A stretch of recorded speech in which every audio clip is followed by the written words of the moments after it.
Hello friends, welcome back to my channel. আজকে আমরা এই ভিডিওর মাধ্যমে দেখে নেব ফেব্রুয়ারি মাসে বস্তা ভর্তি রেশন, চাল 50 কেজি, গম 40 কেজি, আটা 30 কেজি, গরিব কল্যাণ অন্ন যোজনা চালু, কোন কার্ডে কত কেজি রেশন, নতুন নিয়ম চালু। তো আপনার কাছে কোন কার্ড রয়েছে এবং ফেব্রুয়ারি মাসে আপনি কত কেজি রেশন পেতে চলেছেন? যদি রেশন ডিলার কম দেয় তাহলে কোনো মতেই নেবেন না, কারণ ফেব্রুয়ারি মাসে আপনার কার্ডের অনুযায়ী আপনার জন্য যে বরাদ্দ করা রেশন রয়েছে সেটা কিন্তু ইতিমধ্যে লিস্টেড হয়েছে। তো অবশ্যই আপনারা ভিডিওটা প্রথম থেকে শেষ পর্যন্ত দেখবেন, তাহলেই বুঝতে পারবেন আপনার কাছে কোন কার্ড রয়েছে এবং সেই কার্ডের ভিত্তিতে কত কিন্তু রেশন আপনি এই ফেব্রুয়ারি মাসে পেতে চলেছেন। তো চলো দেরি না করে ভিডিওটা শুরু করা যাক। তো দেখুন, এই নিয়ে একটি আর্টিকেলে বলা হয়েছে রাজ্য সরকার প্রতি মাসে নিম্ন আয়ের পরিবারগুলোকে খাদ্য সামগ্রী সরবরাহ করে থাকে এবং তাদের জীবনযাত্রা যেন মান উন্নত হয় সেটার জন্য কিন্তু এই যে রেশন সেটা কিন্তু দিয়ে থাকে। ফেব্রুয়ারি মাসে রাজ্য সরকারের বিশেষভাবে কিন্তু রেশন কার্ডধারীদের জন্য কিছু সুবিধা প্রদান করবে এবং এর মধ্যে রয়েছে বিভিন্ন ধরনের খাদ্য সামগ্রী। তবে প্রতিটি রেশন কার্ডধারী পরিবারকে কতটুকু রেশন দেওয়া হবে তা নির্ভর করে তাদের রেশন কার্ডের ধরনের উপর। অর্থাৎ এই যে রেশন কার্ড রয়েছে, রেশন কার্ডের শ্রেণী বিভাগের উপর ভিত্তি করে কিন্তু রেশন দেওয়া হয়। যেমন রাজ্য সরকারের পক্ষ থেকে বিভিন্ন ধরনের রেশন কার্ড প্রবর্তন করা হয়েছে, যেগুলোর মধ্যে অন্তোদয় অন্ন যোজনা, বিশেষ অগ্রাধিকার পরিবার এবং RKSY 1 এবং 2, এই যে রেশন কার্ডগুলির প্রতিটির জন্য আলাদা আলাদা করে কিন্তু রেশন বরাদ্দ রয়েছে, যা পরিবারের সদস্য সংখ্যা এবং প্রয়োজনীয়তার উপর ভিত্তি করে এই যে রেশন সেটা কিন্তু বন্টন করা হয়।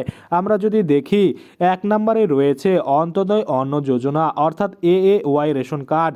AAY রেশন কার্ড যে রয়েছে,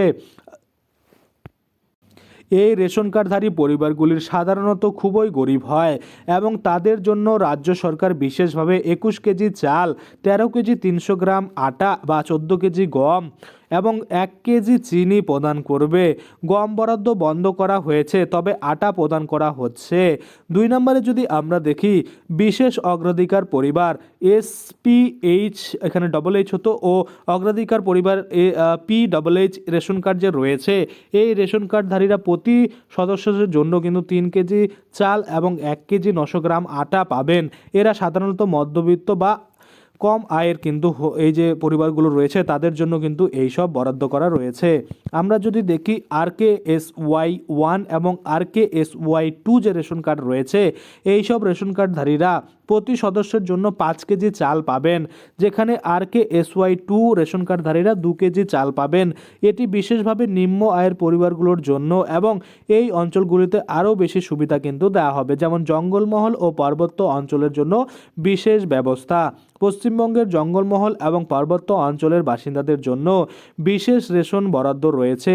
এই অঞ্চলের মানুষদের জন্য অতিরিক্ত রেশন সরবরাহ করা হবে, কারণ এখানে বাস করা লোকেরা প্রায়শই কিন্তু আর্থিকভাবে পিছিয়ে পড়ে এবং চা বাগানের শ্রমিকরা বিশেষ সুবিধা পাবেন। আমরা যদি দেখি স্বচ্ছ রেশন বিতরণ ব্যবস্থা, রাজ্য সরকার খাদ্য সামগ্রী বিতরণের স্বচ্ছতা বজায় রাখার জন্য বেশ কয়েকটি পদক্ষেপ গ্রহণ করেছে। সঠিক পরিবারগুলোকে খাদ্য সামগ্রী পৌঁছে দেওয়ার জন্য রেশন কার্ডগুলিকে শ্রেণীবদ্ধ করা হয়েছে এবং সকল প্রক্রিয়া সাবধানতার সঙ্গে কিন্তু পরিকল্পনা করা হয়েছে। সরকারের মূল উদ্দেশ্য হলো প্রকৃত সুবিধাভোগীদের জন্য রেশন সঠিকভাবে পৌঁছানো এবং কোনো ধরনের প্রতারণা রোধ করা।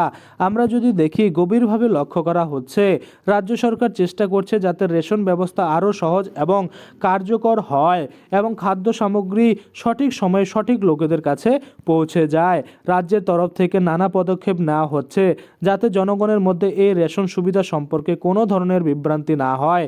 পশ্চিমবঙ্গের রেশন ব্যবস্থা রাজ্যের গরিব ও নিম্ন আয়ের পরিবারগুলির জন্য অত্যন্ত গুরুত্বপূর্ণ। তো আশা করি আপনারা বুঝতে পারছেন কোন কার্ডে কত কেজি রেশন কিন্তু আপনারা এই ফেব্রুয়ারি মাসে পেতে চলেছেন। তো আজকের জন্য ভিডিওটা এখানেই শেষ করব। যদি ভিডিওটা ভালো লাগে অবশ্যই একটা লাইক করে দেবেন। যদি আমার চ্যানেলে প্রথমবার ভিজিট করে থাকেন, নিচে একটা রেড কালার সাবস্ক্রাইব বাটন দেখবেন, ওখানে ক্লিক করে সাবস্ক্রাইব করতে পারেন। আর সাথে যে বেল আইকনটা রয়েছে ওখানে ক্লিক করে বেল আইকনটাকে এনেবল করে দিবেন। তাতে করে কি হবে, যখনই আমি এই ধরনের কোনো ভিডিও বানাবো সেটার যে নোটিফিকেশন সেটা কিন্তু আপনার কাছে পৌঁছে যাবে। ধন্যবাদ।